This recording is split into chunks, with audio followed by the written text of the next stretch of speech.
In April 2022, roughly 100,000 smart homes went dark overnight. No warning email, no shutdown notice. One morning, the lights stopped responding, the locks quit working, and the app showed nothing but a loading screen. Insteon, a company that had been selling smart home devices for nearly 2 decades, just shut off its cloud servers and walked away. The CEO quietly scrubbed his LinkedIn profile. The website still showed all services operational, and users who factory reset their hubs trying to fix the problem made it worse, because initial setup required a handshake with those same dead servers. They now had a permanent brick. The hub had a local API buried inside it, but Insteon never built the app to use it. The local capability was there, but the company just chose not to expose it. That was 4 years ago, and the list of companies pulling the same move has only gotten longer. So now, every smart switch, sensor, and plug you buy and own represents a bet. A bet that the company behind it will keep the servers running, keep the app updated, and keep your lights on. Literally. Today, the average US smart home has somewhere around $1,000 invested in connected devices, and plenty of enthusiast setups run well past $2,000. Right now, some of that money is sitting in products that could become expensive paperweights the moment a manufacturer decides the servers aren't worth running. We've tried to make a simple framework, 3 tiers, 3 colors, that tells you exactly which of your devices are safe and which ones that might live on borrowed time. We'll get to that. But first, you need to see how common these shutdowns actually are. Insteon is the most dramatic case, but it set the template. Another company is Wink. They sold hubs with no monthly fees, printed right on the box. Then in May 2020, they gave users about a week to start paying $5 a month, or lose remote access, voice control, and every automation they'd built. The hardware worked fine, but the cloud behind it held it hostage. Belkin's Wemo line is the freshest casualty, and the part that should bother you is that Belkin didn't go bankrupt. They just made a business decision.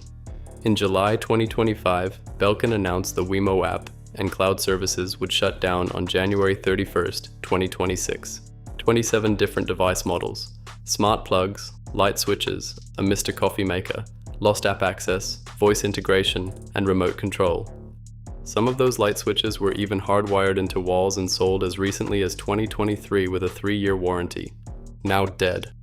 Though there was one exception, Wemo owners who had connected their devices to Apple Home before the deadline got to keep them. HomeKit runs locally through an Apple TV or HomePod, so those paired devices kept working even after the Wemo cloud went dark. One of the clearest real-world examples of a local protocol acting as investment insurance. Neato robot vacuums is a slightly different version of the same story. When Vorwerk, the company behind Neato, took down the brand in 2023, they promised 5 years of continued cloud service, support through roughly 2028.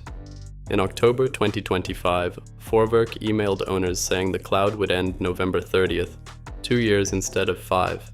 App control, saved maps, scheduling, all deleted. The vacuum still runs if you press the physical button on top, but that's a $200 manual vacuum at that point. But every one of these failures shares a single architectural flaw, and once you see it, you'll spot it on every product page you read from now on. We'll touch more on that in a minute, but first we got a few more horror stories. Logitech bricked its Harmony Link remotes in 2018 over an expiring certificate. In October 2025, Logitech's Pop smart buttons lost all functionality with roughly 2 weeks' notice. Spotify's Car Thing bricked in December 2024 with no automatic refund. Amazon's Halo Health Band shut down in August 2023, 4 months after the announcement. The most gut-wrenching example might be Embodied's Moxie, a $799 AI companion robot built for children. A critical funding round collapsed in December 2024, and servers shut within days. Videos went viral of kids saying goodbye to a toy that would never respond again. It just shows the range of tech shutoffs. Google Stadia shut down in January 2023 with 4 months' notice, full refunds for every purchase, and a Bluetooth conversion tool so controllers wouldn't become e-waste. So what separates a responsible shutdown from a lights-out disappearance? Nothing legally enforceable. There is no regulation requiring a smart home company to give advance notice, offer refunds, or keep servers alive for any minimum period. Not in the US. Not yet in the EU. Every decent shutdown you've seen was a company choosing to do the right thing, not a company being required to. Okay, so now we got a decent grasp on how bad things can go quickly. Now let's take a closer look at the framework I was talking about. So every device in your home falls into one of 3 risk categories, and the tier it sits in determines whether your investment survives a company going sideways. Tier 1, red, cloud dependent. This is where every command routes through a remote server. If that server goes offline, shutdown, acquisition, or just a bad infrastructure day, the device stops working entirely. Most cheap Wi-Fi smart plugs, cloud-only cameras, and anything labeled powered by Tuya without a local integration falls into this category. Tier 2, yellow, cloud enhanced. Here most basic functions survive without the internet, on, off, maybe manual temperature adjustment, but advanced features don't. When Google dropped support for the first and second gen Nest Learning thermostat in October 2025, the device didn't die. Temperature controls on the unit itself kept working. App control, learning algorithms, remote scheduling, Google Assistant integration, all that, gone. That's a $250 thermostat reduced to a basic dial. The tricky part is that the same brand can land in completely different tiers depending on which product you buy. An example of that is Sonoff's Wi-Fi plugs and switches that route through eWeLink's cloud. Lose that cloud, lose remote access and automations. But their Zigbee sensors, paired to a local hub, work without any internet connection at all. Same company, same logo on the box, completely different survival odds. And Homey is another great example. The cloud-based subscription version depends on remote servers, while the Homey Pro runs everything locally on your own network. The brand name doesn't always tell you the risk. The architecture behind does. So think about your own home for a second. How many of your devices would drop to dumb manual control or stop working entirely if the cloud behind them disappeared? For most smart homes, the honest answer is uncomfortable. Okay, the last one, Tier 3, green, fully local. No internet required, no cloud dependency. If the manufacturer vanished tomorrow, the device keeps doing its job. Lutron Caseta is a perfect example here. Philips Hue on its Zigbee bridge. It requires an account to set up now, but once configured, it runs entirely offline. Eve's entire product line, HomeKit and Matter over Thread, no cloud, no account required. Shelly is also praised for its full local control. IKEA's smart home lineup, older TROD-free devices on Zigbee, and the newer range on Matter over Thread, all running through the Dirigera hub with full local control. Sonoff's Zigbee range, the SNZB sensors, the ZB mini switches, paired to any Zigbee hub, completely independent of Sonoff's own cloud. Any Zigbee, Z-Wave, or Matter over Thread device paired to Home Assistant, Hubitat, or Homey Pro. These are the cockroaches of the smart home, and that's a compliment. They'll survive everything. But it just doesn't have to be that the company you bought something from got some problems. Other things can occur as well, like on October 20th, 2025. This framework got stress tested in the real world, not by a company shutting down, but by the internet itself. AWS, Amazon Web Services, the cloud infrastructure behind a massive chunk of the connected world, went down for roughly 15 hours. Amazon's voice assistant stopped responding. Ring doorbells went silent. Ecobee thermostats, Govee lights, SwitchBot, TP-Link Casa, and Tapo, all offline. The worst might have been for the owners of 8 Sleep smart beds. These cost $2,000 to $5,000.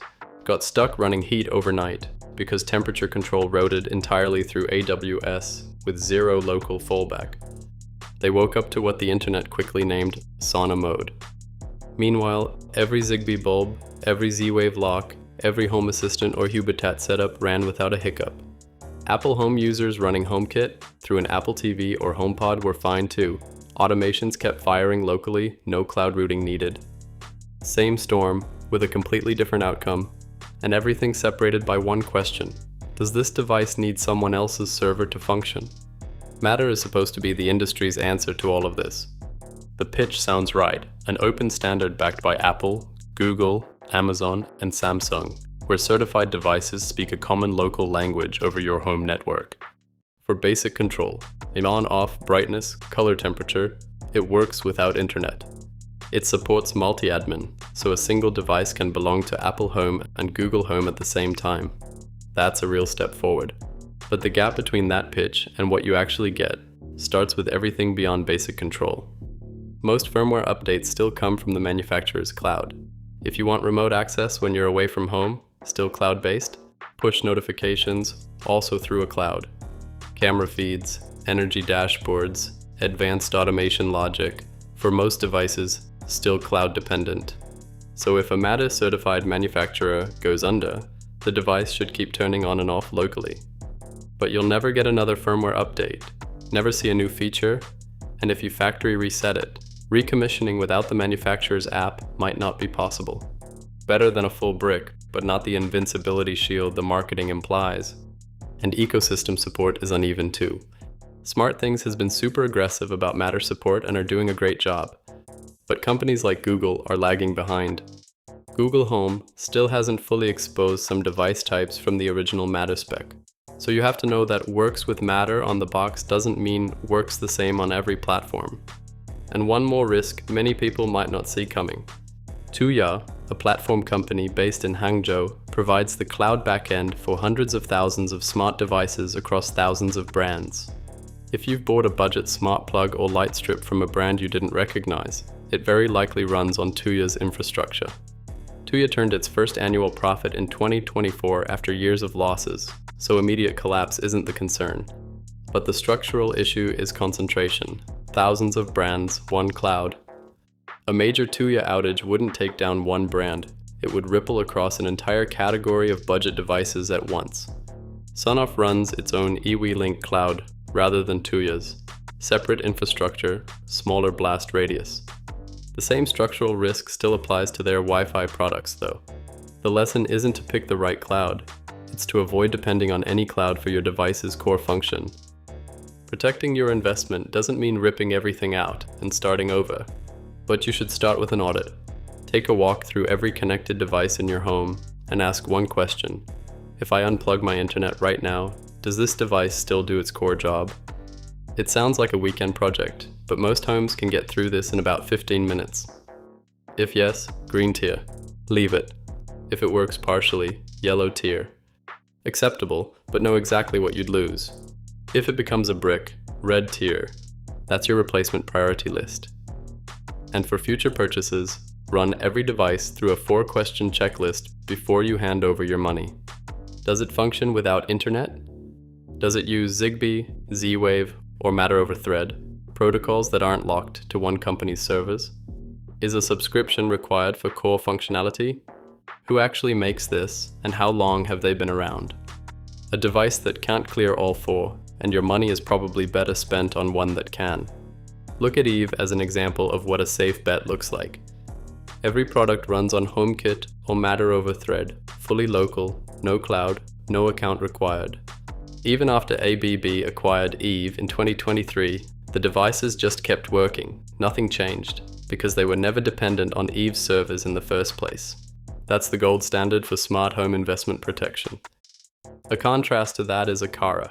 Great devices, excellent Matter range, but the hubs still phone home to the server for authentication, push notifications, and firmware. Functional locally for basic control, but not fully decoupled from the cloud. Yellow tier. Good value, but not immune. If budget is the deciding factor, IKEA's smart home range is one of the easiest green tier entry points available. A Dirigera hub, a few Kaiplatz bulbs, a motion sensor, and a smart plug. And you're looking at under $150 for a fully local starter kit that runs Matter over Thread. No subscription and no mandatory cloud account. And if IKEA walked away from smart home tomorrow, the Dirigera hub and every Zigbee or Thread device connected to it would keep running. Or you could move those devices to another hub without replacing a single bulb. Sonoff's Zigbee line hits an even lower price point.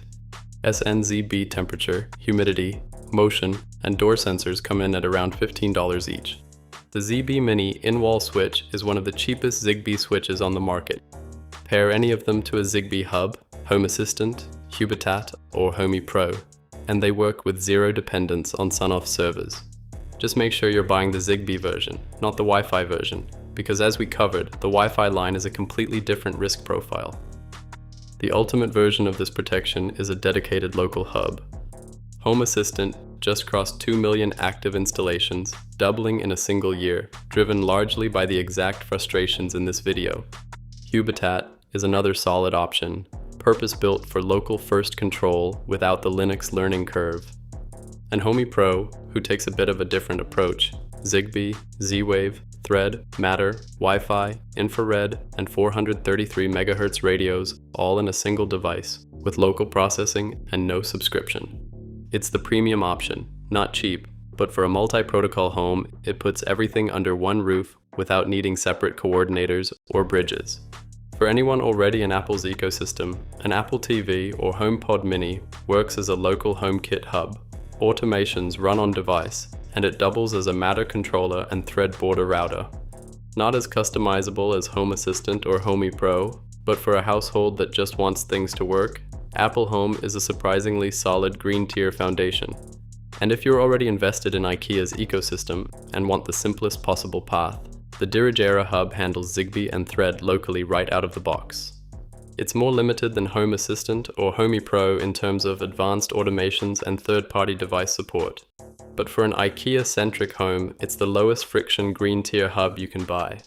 The point isn't that one hub is universally best.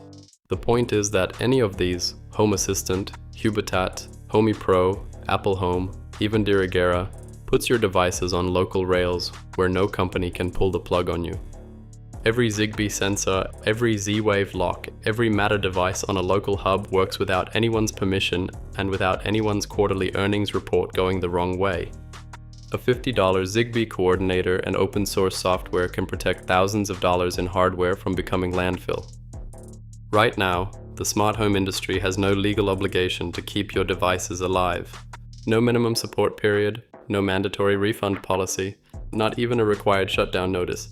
The EU is drafting IoT longevity requirements under its eco-design framework, but smart home devices aren't covered there yet. US right to repair laws are expanding state by state, but none of them address cloud shutdowns directly. Until the rules catch up, protection comes from how you buy and how you connect. Local protocols, open standards, and companies with a track record. That's the difference between a smart home that works for you and one that works until someone else decides it doesn't. If this breakdown helped, subscribing is one tap and it keeps these coming your way.